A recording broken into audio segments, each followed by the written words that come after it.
Bonjour et bienvenue. Voici notre tour d'horizon économique, géopolitique, sanitaire et boursier. Nous sommes le mardi 2 février et pour comprendre comment tourne la planète finance, c'est sur la bourse au quotidien et nulle part ailleurs. Et l'épisode du jour s'intitulera Les marchés mis à fond sur le plan de relance. Ouais, mais lequel?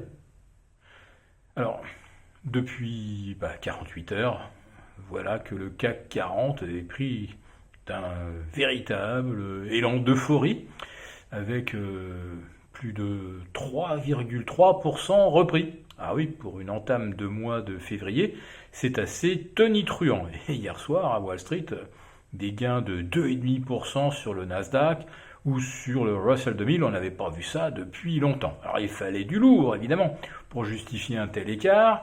Et la rumeur, c'était que on jouait le plan de relance américain, celui de Joe Biden, celui à 1900 milliards de dollars. Sauf qu'il y a des voix divergentes au sein même des démocrates et également une opposition ferme du côté républicain. En fait, le plan de relance, il va de 618 milliards de dollars, si on prend les républicains les plus conservateurs, à 1900 milliards. Ça, c'est la version Biden, Ocasio-Cortez ou Bernie Sanders. Mais au sein des démocrates, il y en a qui pensent, par exemple, que les chèques de 1400 dollars par mois doivent être mieux ciblés. Beaucoup en ont reçu, qui n'en avaient pas besoin.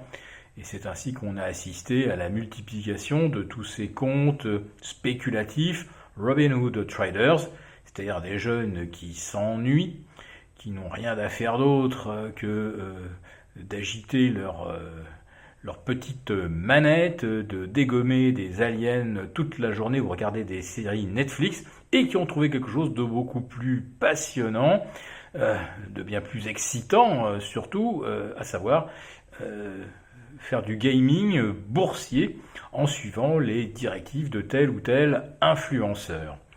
Voilà, donc 1400 dollars, certes, mais mieux ciblé. Et puis au sein de la Fed, il y a aussi des divergences. Il y en a qui pensent que pour l'instant, il faut prendre le risque de faire peut-être un petit peu trop gros plutôt que d'en faire pas assez. Et puis il y en a qui pensent au contraire que là, il y a déjà plus de liquidités qu'il n'en faut pour relancer l'économie. Et la meilleure preuve, c'est que les liquidités inemployées, elles vont s'investir en bourse et sur des comptes de spéculation. Si on manquait à ce point d'argent, il est probable qu'on n'aurait pas de tels excès de liquidités en bourse. Donc vous voyez que les points de vue sont assez divergents. La seule chose sur laquelle à peu près tout le monde est d'accord, c'est que la Fed, si jamais on vote 1900 milliards de relance, eh bien la Fed imprimera ce qu'il faut d'argent pour financer ce plan. Le problème, c'est que derrière, il faudra qu'on se demande comment on rembourse. Et là, vous avez là aussi une partie des démocrates qui prônent davantage d'impôts sur les plus riches, et vous avez à nouveau un groupe de sénateurs républicains qui, lui, au contraire, préconise de nouveaux allègements d'impôts.